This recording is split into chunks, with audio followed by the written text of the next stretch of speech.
What's up, ladies and gentlemen? In this video, I'm coming at you with a very needed tutorial. Are you ready for this? It's going to be all about busing, alright? So what is busing? Busing is a way for us to consolidate multiple tracks that are similar or have similar jobs. And what that allows us to do is expedite our mixing process and more. And we'll learn all about that coming right up now. Okay, so important things here. I have a beat, or I guess a sample, I'm sorry, here. And it sounds like this.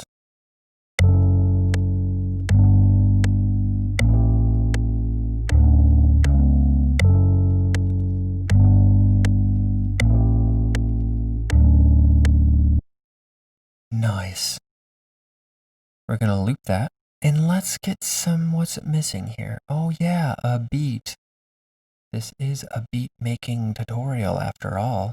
Let's go to drum one-shots and our favorite Lofi Cymatics Eternity free sample pack. Let's hit up a kick. Let's use this kick. Here's the kick pattern that we came up with.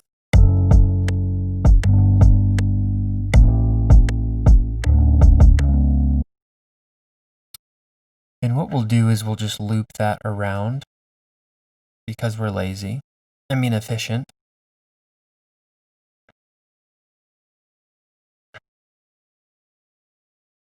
Oh man, it's not going. And what's going on here? In this case, you guys, what you're going to want to do is go back to our magnet or quantize tool and go to none so we can get that perfect.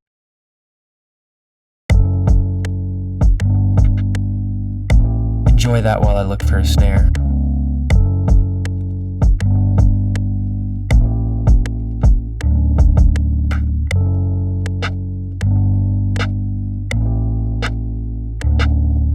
I'm already digging that.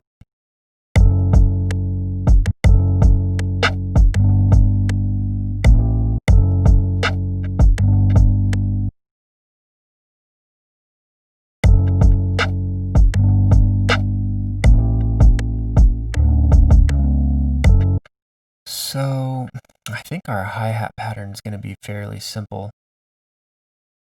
Or excuse me, I think that our snare pattern is going to be fairly simple, and that's okay.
I don't like it.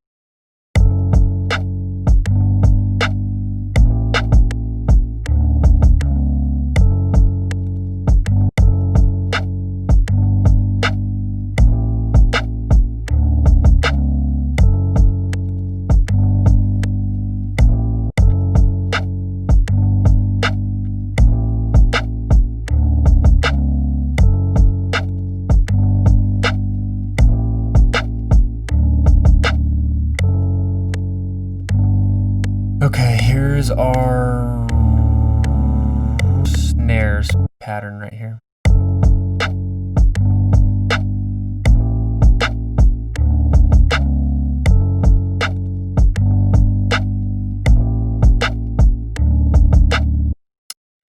that's pretty simple. That's just on the second and third beat of every bar. So here's what I like to do with the hi-hats. I actually like to put them in their own pattern, just because sometimes they can be a lot. It can be kind of complex, and sometimes it can clutter the playlist. For me, it's just a little more organized to have it within its own pattern. Alright, so here's our hi-hat pattern that we have going here.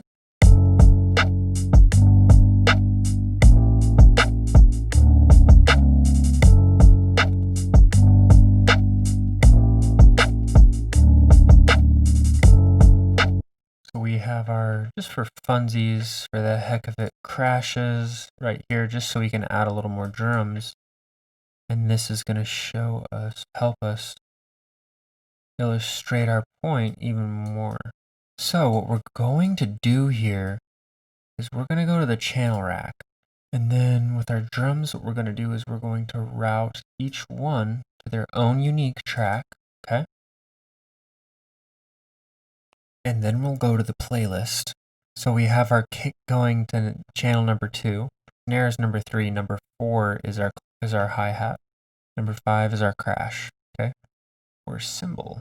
Shout out to all them Crash Bandicoot fans who've been there from day one. And let me go ahead and make those all an interesting color for us. This is so stupid. Lock to safe colors. The heck is a safe color? Comment below if you ever heard of a safe color. Unless we're talking about outfits, it doesn't really make sense. Like, oh man, can I wear this navy blue with this khaki color? Yeah, that's a safe color to wear. And this though? Like, it's not like we're making a fashion statement with our channel rack colors. Like, it's simply utilitarian, ladies and gentlemen. Okay, now what do we do? Well, here's how we're gonna bus here's how we're gonna bus our drums. We are going to leave this channel empty, the next available channel next to all of our percussional instruments. And then we're going to rename color and icon. Now guess what we're going to name this? Drum bus. You can go to the icon here. Whoa. You can go to the icon, and they actually have specific like bus ones, and it's actually right here, routing. And so what's perfect is since we're routing from the left to the right, you see how that has this 3 into 1? Well, that's kind of what we're doing here with our kick, snare, and hi-hats. So if we want to, we can choose this one. We can change the color to yellow, just like we've been doing. And if we wanted to, why not? I'll do it just for fun. All right, look at that. We got all of our icons nice and pretty. Okay, so we have our drum bus here. Guess what we're going to do with this? We're going to take every single one of our channels here, and we are going to, since I'm already on crash, right click this arrow, route to this track only. And we're going to be doing that. We're going to be doing that with every single one. So go and select every single one and do the same thing. Right click, route to this track only. Route to this. Okay, so now we have all of our instruments coming into this drum bus, and we have the drum bus going back into the master. Why are we doing that? What can we do with that? Glad you asked. Now we can EQ our entire trap set. Let's try EQing our trap set, you and me, why don't we?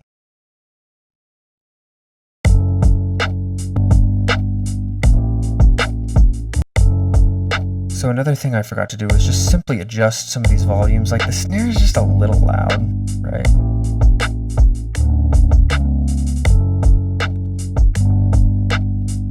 It seems a little quiet right now, that's okay. What we want to do with the snare is we can bring these frequencies out a little bit. So we can do a little bit of subtractive equalizing here.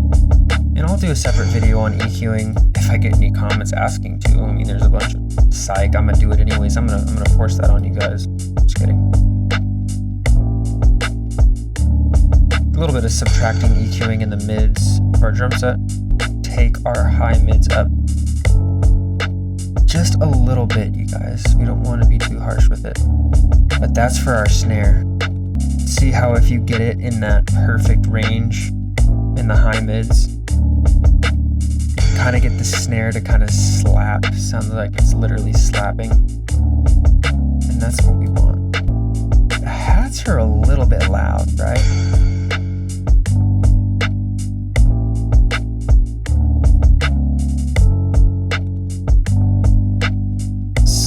Go back through here. We can kind of EQ that as well. Let's take our number 4 band here. Kind of try to find where some of those annoying frequencies are.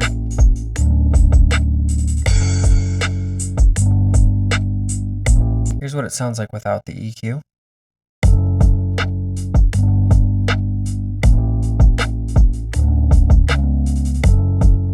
Here's what it sounds like with the EQ.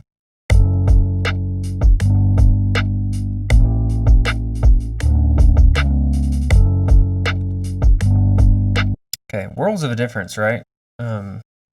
Maybe not to the untrained ear, but for you watching this as a producer or a lover of music, you could definitely tell a difference, I know. And that is just kind of a little basic drum EQ that we have going. You can copy this and then maybe save it as a preset if you want. Go to like a drum bus EQ and just maybe plug it in sometimes and see how it fits. Sometimes it won't fit at all. A lot of times you want to make just a unique, just like I went through here. And did a unique thing for my own trap set here. What else can we do with our drum bus here? If we wanted to, we could add isotope vinyl. Since this is lo-fi after all.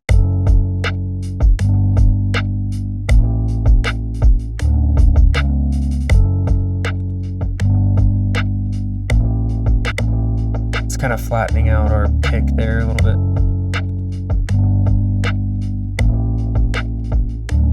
See, because back in the day, their stuff wasn't as good a quality, so basically back then, you weren't getting as much low end because the mics weren't sensitive enough to capture that. So whenever we turn this down, the low end kind of goes up. And that's a cool effect for lo-fi. Be careful, have a balance, because low end definitely sounds good to the human ear.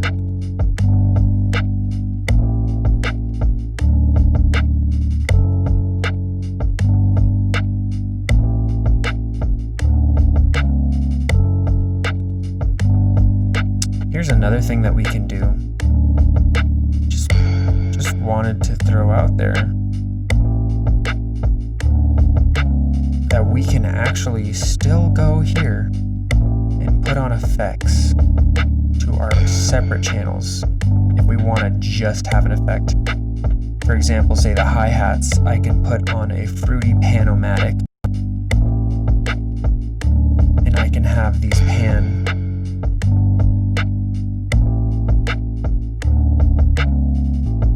Found a little panning pattern that I liked.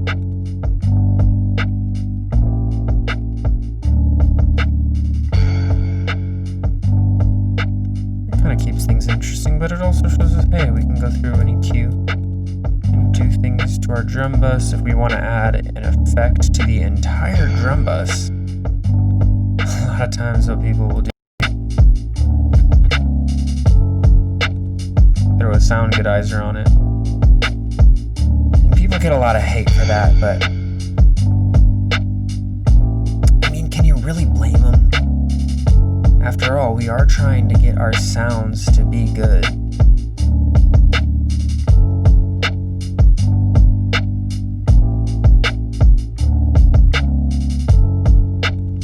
And if you see here, we have our drum bus. We can actually control the fader here to bring down the volume of the total.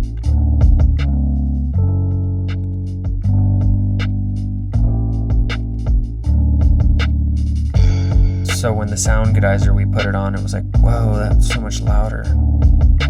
We could do something like this to be like, okay, we need to bring the whole level down just a little bit.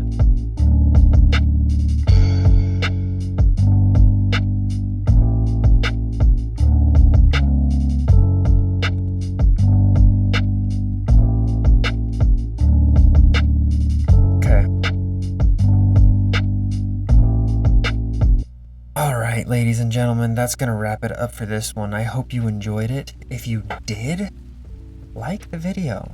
Like, if you said to yourself, like, hey, I liked that video, probably you would actually push the like button.